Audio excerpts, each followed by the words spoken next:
Hello students, welcome back to our channel general studies with Anoop K Verma. हम लोग कर रहे हैं यूपीएससी ईपीएफओ के लिए कुछ इंपॉर्टेंट क्वेश्चंस की सीरीज़ को। तो इसका फर्स्ट पार्ट मैंने ऑलरेडी अपलोड कर दिया है। और जैसे कि आपको पता होगा कि जो यूपीएससी ईपीएफओ का जो एग्ज़ाम है वो होगा आपका 2 जुलाई को। 2 जुलाई, जिसके एडमिट कार्ड जो है ऑलरेडी रिलीज़ हो चुके हैं। आप सभी ने आई होप सो डाउनलोड कर लिए होंगे। और अब जो है हमारे पास, जब मैं ये वीडियो बना रहा हूँ, अपलोड कर रहा हूँ जिस टाइम पर, तो अब से लेके 10 डेज़ आपके बचे हुए हैं, 10 दिन आपके बचे हुए हैं। मैं लगभग 20 क्वेश्चंस की जो पर्टिकुलर इंपॉर्टेंट क्वेश्चंस मुझे लगते हैं कि ये टॉपिक्स से या ये क्वेश्चन या इससे रिलेटेड कुछ क्वेश्चन आ सकता है, वो मैं यहाँ पर इस पर्टिकुलर वीडियो सेशन के अंदर डिस्कस करता हूँ। तो first part I hope so आप सभी ने देख लिया होगा। तो this is the second part, part second. तो बढ़ते हैं पार्ट सेकेंड के फर्स्ट क्वेश्चन की तरफ। तो देखिए, पार्ट सेकेंड का जो फर्स्ट क्वेश्चन है हमारा, इसमें पूछा गया है, दो स्टेटमेंट्स हैं। ठीक है, कुछ क्वेश्चंस मैंने स्टेटमेंट वाले भी डाले हैं यहाँ पर। तो देखिए, स्टेटमेंट है, it is not necessary that every bar magnet has one north and one south pole. देखिए, ये स्टेटमेंट तो सरासर गलत है। यहाँ पर पहली स्टेटमेंट तो गलत है, क्योंकि देखिए कोई सा भी एक्चुअली मोनोपोल, देखिए अगर जो साउथ और नॉर्थ नहीं होगा तो सिंपल एक होगा, मतलब नॉर्थ होगा या साउथ होगा। तो ऐसा मोनोपोल वाला जो कॉन्सेप्ट है, मोनोपोल का जो कॉन्सेप्ट है, मोनोपोल एग्जिस्ट नहीं करता इस दुनिया में। ठीक है, मैग्नेटिक पोल हमेशा पेयर में होते हैं। किस में होते हैं? मैग्नेटिक पोल्स जो है वो हमेशा किस में देखने को मिलते हैं? पेयर्स में।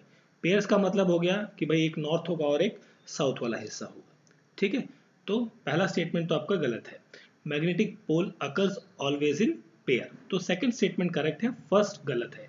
तो यहाँ पर जो क्वेश्चन का करेक्ट आंसर होगा, first statement, sorry not true, that is first statement is false, second statement is true. Option D हो जाएगा यहाँ पर क्वेश्चन का करेक्ट आंसर, क्वेश्चन नंबर 1 का।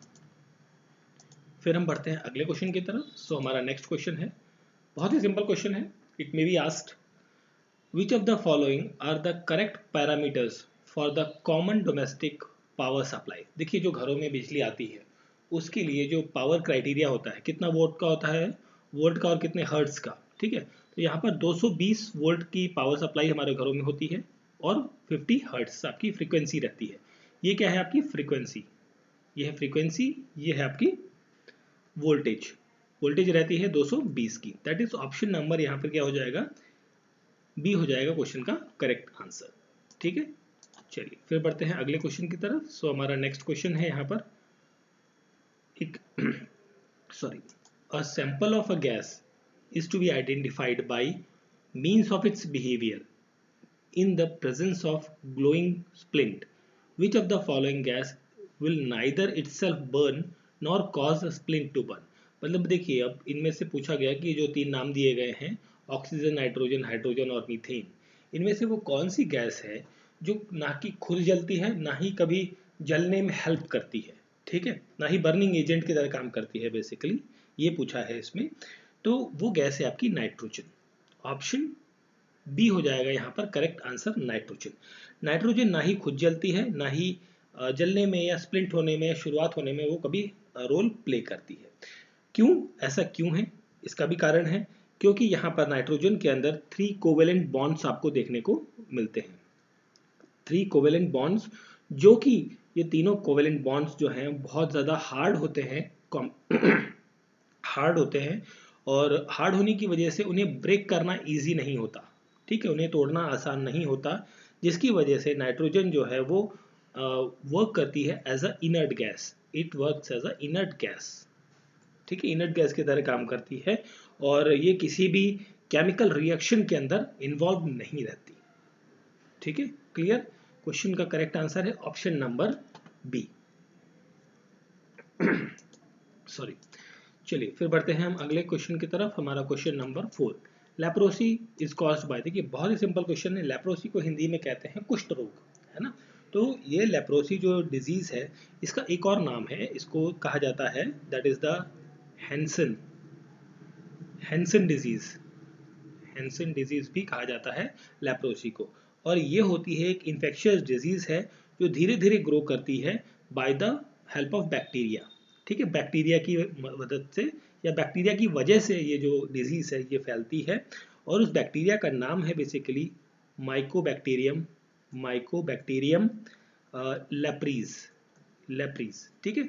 तो नाम भी आपको थोड़ा ध्यान रखना है, बट ये होती है बेसिकली किसकी वजह से, बैक्टीरिया की वजह से। और ये किन किन चीज़ों को इफेक्ट करती है, ये मोस्टली जो है ह्यूमन बॉडी में नर्व सिस्टम को है, नर्व सिस्टम को अफेक्ट करती है, स्किन को अफेक्ट करती है, आईज को इफेक्ट करती है। मेजरली बेसिकली कहा जाए तो इन पार्ट्स को ये नोज को भी बेसिकली, लीनिंग ऑफ नोज को भी काफ़ी ज़्यादा इफेक्ट करती है, ठीक है। तो क्वेश्चन का करेक्ट आंसर है option number B. Next question, light waves projected on a soil surface. देखिए एक ऑयल सरफेस है, ये ऑयल सरफेस है, उस पर लाइट वेव पड़ रही है, शोज 7 कलर्स। अब यहाँ पर जब लाइट पड़ती है तो वो एक विबग्योर वाला जो फेनोमेना होता है, इंद्रधनुष वाला जो कॉन्सेप्ट होता है, फेनोमेना, वो आपको यहाँ देखने को मिलता है। तो यहाँ पर पूछा गया है जो 7 कलर्स हमें दिख रहे हैं या दिखेंगे यहाँ पर, तो उसके पीछे कारण क्या है, तो इसके पीछे का कारण है इंटरफेरेंस। ऑप्शन नंबर डी होगा यहाँ पर करेक्ट आंसर। इंटरफेरेंस एक ऐसा फेनोमेना है जिसमें दो वेव्स सुपर इम्पोज करती हैं एक दूसरे के ऊपर और फॉर्म करती हैं एक रिजल्टेंट वेव, जो कि lower height, lower and higher और सेम एम्पलीट्यूड की, मतलब एक बेसिकली डिफरेंट डिफरेंट एम्पलीट्यूड्स का वेरिएशन यहाँ पर आपको देखने को मिलेगा। और लाइट वेव प्रोजेक्ट करेंगे जो ऑयल सरफेस के ऊपर, जिसकी वजह से यहाँ पर आपको क्या देखने को मिलती है, 7 कलर्स का एक विविग्योर फॉर्मेशन देखने को मिलता है। क्वेश्चन का करेक्ट आंसर है ऑप्शन नंबर डी। अगले क्वेश्चन पे बढ़ते हैं, question number 6। Which of the following statement is not correct. Not correct आपसे पूछा है कि इनमें से कौन सी स्टेटमेंट जो है वो करेक्ट नहीं है ना। तो यहाँ पर देखिए, radius of curvature of a concave mirror is twice the focal length. बिल्कुल, ये आपका रेडियस ऑफ कर्वेचर जो है वो ट्वाइस ऑफ फोकल लेंथ होता है, ये चीज़ आपकी करेक्ट है। Power of a convex lens is negative, okay, and that of the concave lens is positive। okay, देखिए यहाँ पर एक्चुअली क्या है, ये स्टेटमेंट आपकी नॉट करेक्ट पूछा है, तो आपकी सेकंड स्टेटमेंट आपकी गलत है, क्योंकि देखिए पावर जो होती है कॉन्केव लेंस की वो होती है आपकी पॉजिटिव, ठीक है।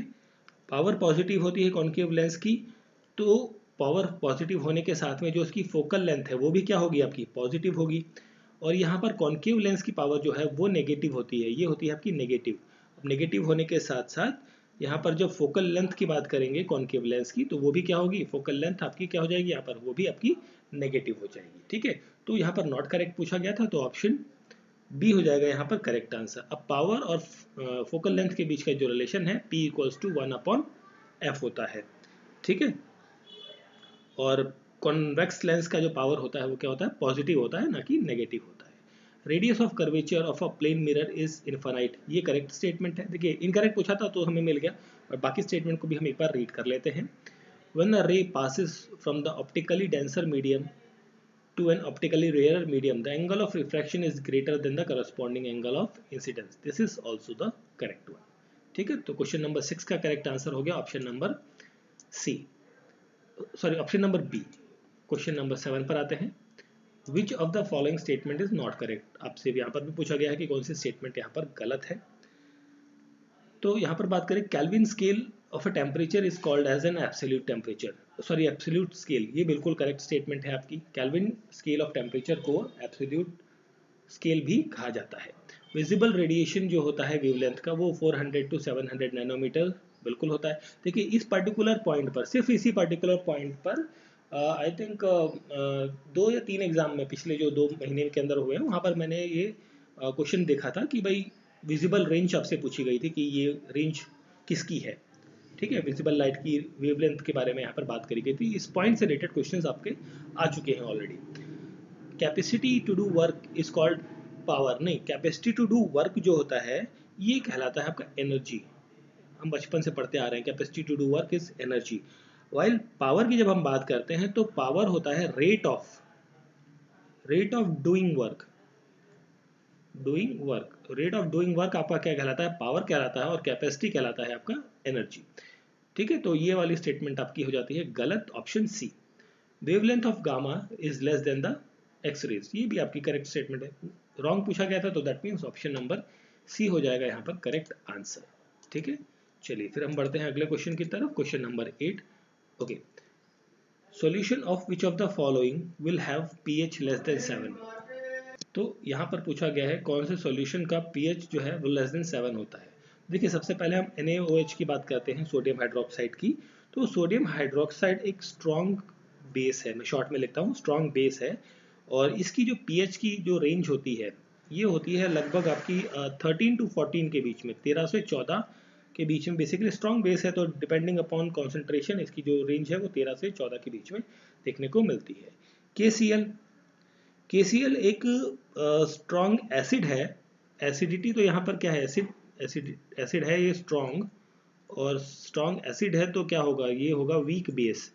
स्ट्रॉन्ग एसिड है तो वीक बेस होगा। तो सॉरी नहीं, KCl ये स्ट्रॉन्ग एसिड है और साथ में वीक बेस नहीं, स्ट्रॉन्ग एसिड के साथ में ये स्ट्रॉन्ग बेस भी है। KCl जो है वो स्ट्रॉन्ग एसिड के साथ साथ स्ट्रॉन्ग बेस भी है। तो ये बेसिकली किस कंडीशन में आता है, ये न्यूट्रल कंडीशन में, मतलब यहाँ पर हम पीएच की बात करें तो ये आपको 7 देखने को मिलेगी। अब यहाँ पर FeCl3 की बात करते हैं, ठीक है। तो FeCl3 एक स्ट्रॉन्ग एसिड तो है, साथ में स्ट्रॉन्ग एसिड के साथ में ये है आपका वीक बेस, ये वीक बेस है। और जब वीक बेस है तो बेसिकली इसका जो नेचर होगा वो क्या होगा, एसिडिक इन नेचर होगा। एसिडिक नेचर होने की वजह से इसका जो पीएच है वो लेस देन की बात करें हम, लेस देन जो है वो किससे होगा, लेस देन 7 आपको देखने को मिलेगा। ओके, अभी तो हमें ऑप्शन मिल गया सी, अगले वाले को भी चेक कर लेते हैं। तो यहाँ पर सॉल्ट है NaCl। NaCl जो है ये बेसिकली आपका क्या होता है, ये स्ट्रॉन्ग एसिड भी होता है और प्लस ये स्ट्रॉन्ग बेस भी होता है, ठीक है। तो बेस और एसिड दोनों कंडीशन यहाँ पर बन रही हैं, जैसी आपकी KCl के साथ बन रही थी वही NaCl के साथ बनेगी। तो यह भी आपका क्या है, न्यूट्रल कंडीशन में आपको देखने को मिलेगा। न्यूट्रल दैट मीन्स इसकी पीएच आपको 7 देखने को मिलती है। तो यहाँ पर पूछा है किसकी वैल्यू आपकी कम है, लेस देन 7 है, तो that is FeCl3। Option number C यहाँ पर क्या हो जाएगा, क्वेश्चन का करेक्ट आंसर, ठीक है। चलिए फिर हम बढ़ते हैं अगले क्वेश्चन की तरफ। सो हमारा नेक्स्ट क्वेश्चन है the acidic semi digested food. जो हम फूड खाते हैं वो acidic semi digested acidic food होता है, वो coming out of the stomach से निकलता है और ये न्यूट्रलाइज किया जाता है बाय द किसके द्वारा। अब देखिए ये बेसिकली इसका जो डायरेक्ट आंसर है, मैं पहले आपको वो बताता हूँ, ये डायरेक्टली न्यूट्रलाइज किया जाता है बाइल जूस से।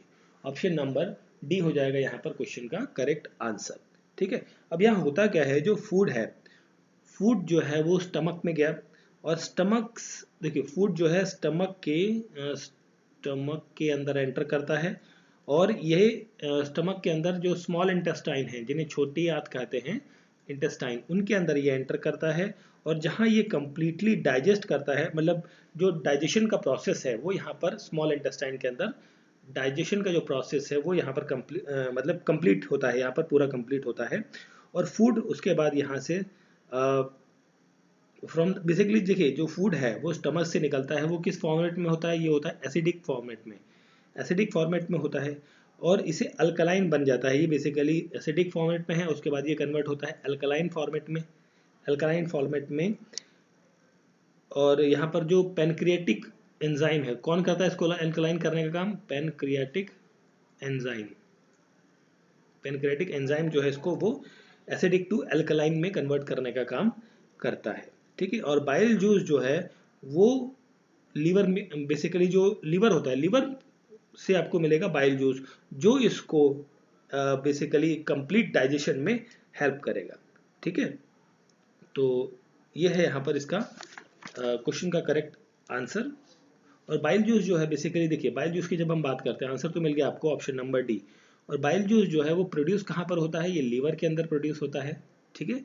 और लीवर के अंदर प्रोड्यूस होता है और स्टोर होता है या आपका that is in gall bladder के अंदर, गॉल ब्लैडर, ठीक है। गॉल ब्लैडर बेसिकली इसे अगर जो आप गॉल ब्लैडर को समझना चाहिए, जो बेसिकली जो पथरी होती है ना, जैसे कई लोग कहते हैं स्टोन हो गया है, तो ये वही स्टोन वाला गॉल ब्लैडर वाला हिस्सा पार्ट होता है, और रिलीज करता है इंटरमीडिएटली इनटू द डिडोरियम को, ठीक है, जो upper part of small intestine में चला जाता है, और जो बेसिकली कंप्लीट क्या करता है, डाइजेशन के प्रोसेस को कंप्लीटली फुलफिल करता है, ठीक है।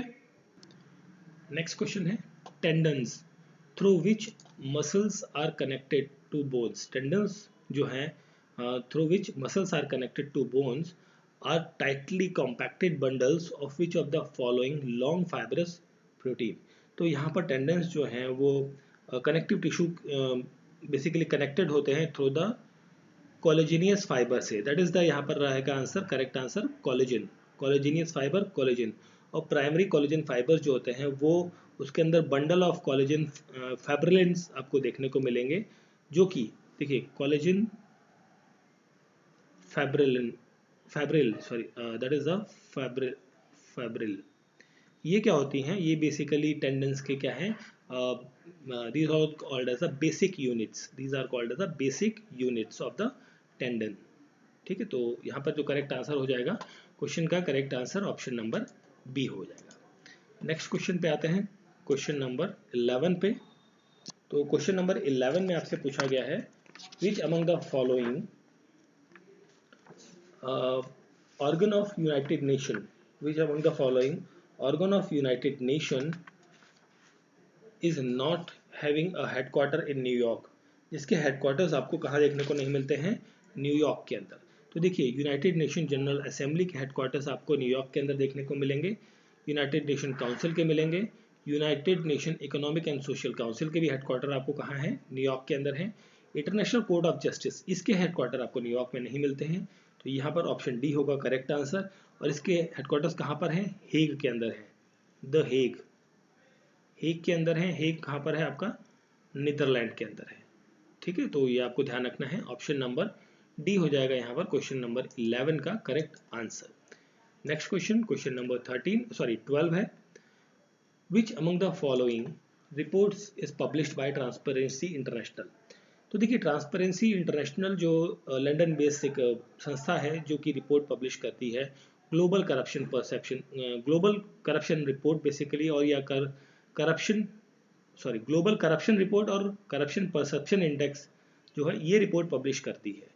ठीक है, तो मतलब यहाँ पर 1 और 3 रहेगा, that means option number C होगा यहाँ पर correct answer.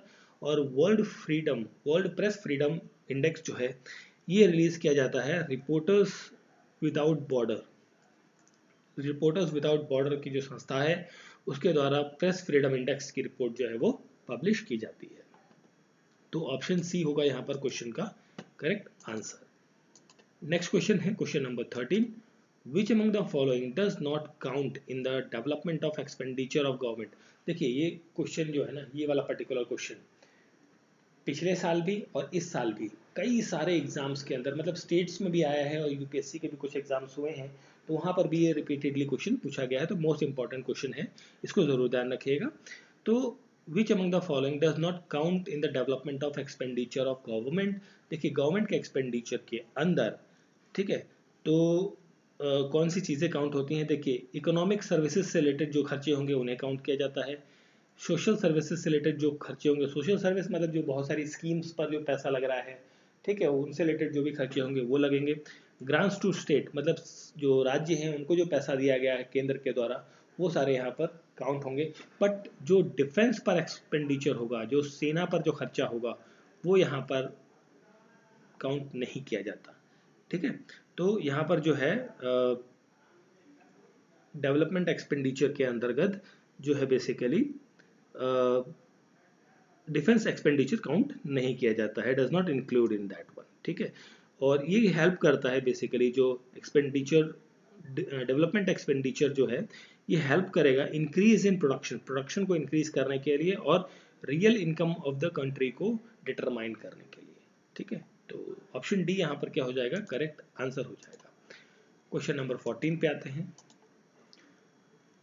which of the following is an R component of non-debit capital creating capital receipt। देखिए इसे आप NDCP CCR बेसिकली कह सकते हैं, non debit creating capital receipt. इससे संबंधित आपकी कुछ स्टेटमेंट्स हैं, कंपोनेंट्स हैं बेसिकली, उसके बारे में आपको बात करनी है, बताना है। तो non debit creating capital receipt जो है ये ऐसी मनी है जो रिसिप्ट की जाती है या जो रिसीव की जाती है by the government through selling या through the sale of old assets, मतलब अपनी कुछ पुरानी चीज़ें गवर्नमेंट ने अपनी सेल की, उससे जो पैसा आया वो basically non debit creating capital receipt के अंतर्गत वो सारी चीज़ें आती हैं। और इस रिसिप्ट के अंदर basically these receipts are not treated as a liabilities of the government, ये गवर्नमेंट की लाइबिलिटीज के अंतर्गत कंसिडर नहीं की जाती। और इसके अंदर जैसे आती हैं आपके रिकवरी ऑफ लोन्स या advance from the PSU public service units जो होती हैं, या अदर ऑटोनोमस बॉडीज है, वहाँ से जो लोन की रिकवरी हुई, वो चीज़ें इसके अंदर इंक्लूड रहती हैं। प्रोसीड्स फ्रॉम डिसइन्वेस्टमेंट, अब देखिए डिसइन्वेस्टमेंट का मतलब सिंपली आपने देखा होगा बहुत सारी चीज़ों को लीज पर दिया गया है प्राइवेट इंडिविजुअल कंपनीज को, फर्म्स को, कि भाई आप इनका मेंटेनेंस करिए, इनका चलाइए कुछ टाइम तक के लिए, 50 साल 100 साल जो भी एक टाइम पीरियड के लिए दिया गया है, तो this all called as a disinvestment. Listing of PSU in stock market, ठीक है, तो यहाँ पर जो पीएसयूज हैं पब्लिक सर्विस यूनिट्स, उनको कहाँ लिस्ट कर दिया जा रहा है, इन द स्टॉक मार्केट में, तो ये भी उससे भी क्या होगा, क्रेडिट जनरेट होता है। टैक्स रिसिप्ट, जो टैक्स रिसिप्ट है ये इसके अंदर इंक्लूड नहीं होती, तो यहाँ पर जो क्वेश्चन का करेक्ट आंसर होगा ऑप्शन नंबर ए हो जाएगा यहाँ पर क्वेश्चन का करेक्ट आंसर, ठीक है। और जो टैक्स रिसिप्ट है आपका, तो टैक्स रिसिप्ट आपका पार्ट होता है, this is a part of revenue receipt का, ठीक है। ये देखिए कैपिटल रिसिप्ट, इसे आप सीआर कहते हैं शॉर्ट में, जब हम पढ़ते हैं तो सीआर कहते हैं, और रेवेन्यू को आरआर कहा जाता है, रेवेन्यू रिसिप्ट को। तो ये आता है टैक्स रिसिप्ट आपका रेवेन्यू रिसिप्ट के अंदर आता है, ना कि कैपिटल रिसिप्ट के अंदर। तो 1 2 3 ऑप्शन नंबर ए यहाँ पर क्या होगा, 14th नंबर क्वेश्चन का करेक्ट आंसर होगा। अगला क्वेश्चन है question number 15, the rate of tax the rate of tax increases as the amount of taxable income increases is called as a, देखिए amount of taxable income in बढ़ेगी तो उससे rate of tax भी बढ़ेगा, तो ये सब चीज़ें क्या है, these are called as a progressive taxes. Progressive taxes मतलब बेसिकली सिंपली आप कह लीजिए कि इनकम जो है वो directly proportional to the taxes हो सकती है। एक तरीके से आप ये ऐसे समझ लीजिए कि जैसे जैसे आपकी इनकम बढ़ रही है वैसे वैसे आपका इनकम के ऊपर टैक्स भी बढ़ रहा है, ठीक है। This is called as a progressive. अब इसका ग्राफ की बात करें तो इसका समझाऊँ, ग्राफ जो है इस तरीके से आपको देखने को मिलता है, ठीक है। तो नेक्स्ट क्वेश्चन की तरफ पढ़ते हैं, क्वेश्चन नंबर 15 की तरफ। सॉरी 15 यही है हमारा, 16 नंबर क्वेश्चन की तरफ।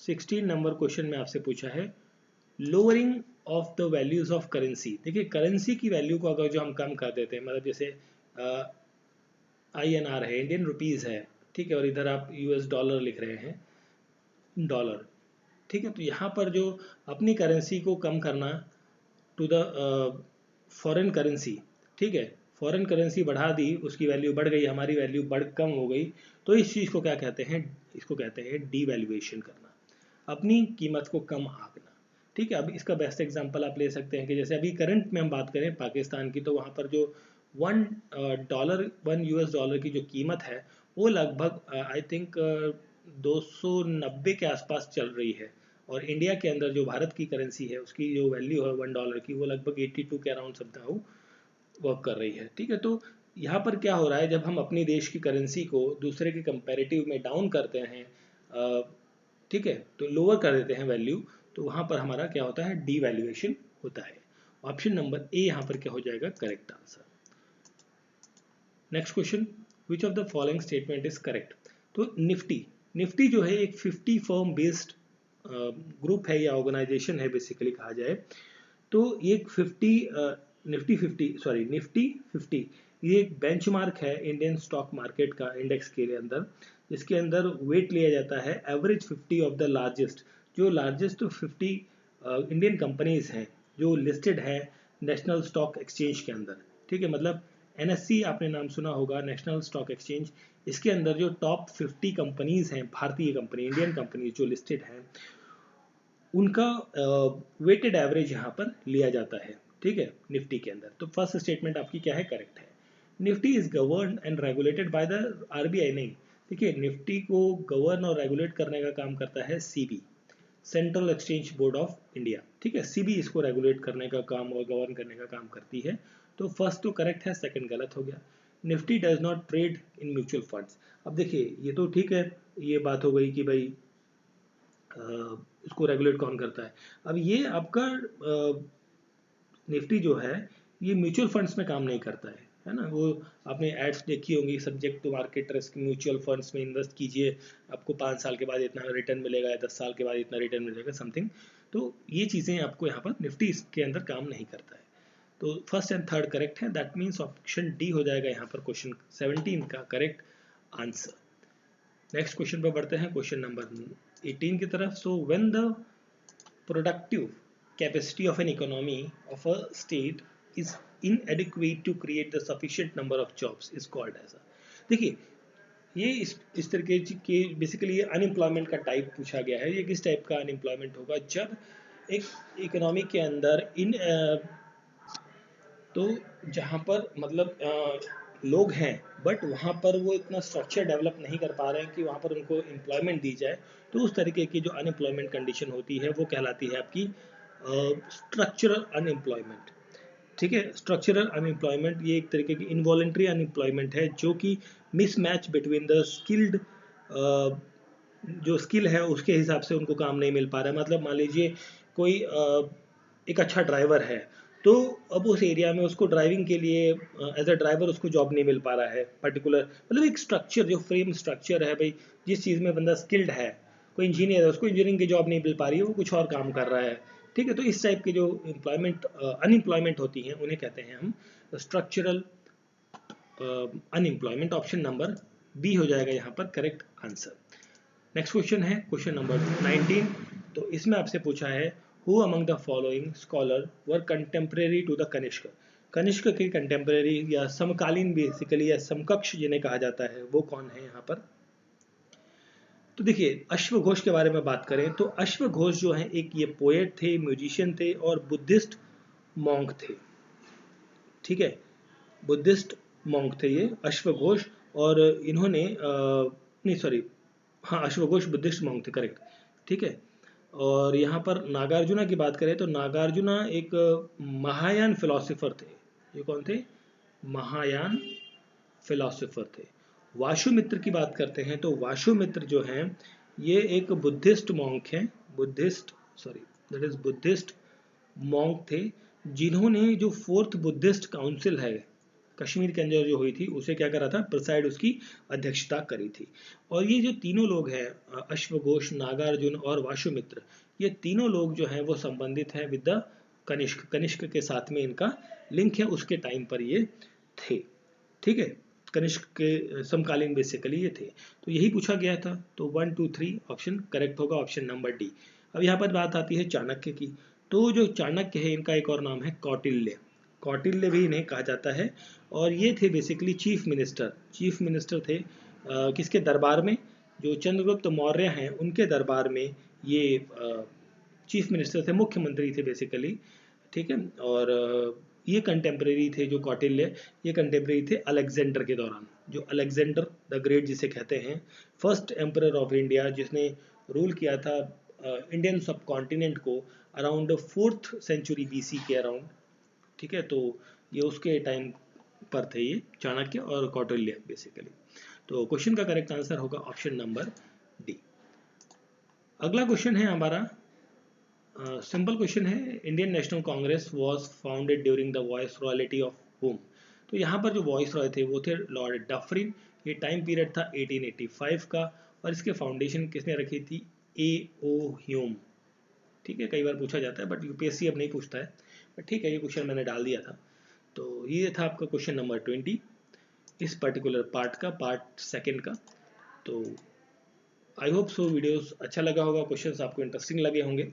ये आपके रिवीजन पर्पस के लिए है, डेफिनेटली आप काफ़ी टाइम से प्रिपरेशन कर रहे हैं, तो ये वीडियोस सिर्फ आपको प्रिपरेशन के लिए, और मैं आपको डायरेक्टली आंसर्स बताता हूँ और थोड़ा बहुत एक्सप्लेन कर देता हूँ चीज़ों को, बहुत ज़्यादा टाइम नहीं लेता मैं। ठीक है, तो वीडियो अच्छा लगा है तो लाइक ज़रूर करें और शेयर करें, और अगर जो चैनल पर नए हैं तो प्लीज़ चैनल को सब्सक्राइब ज़रूर करें।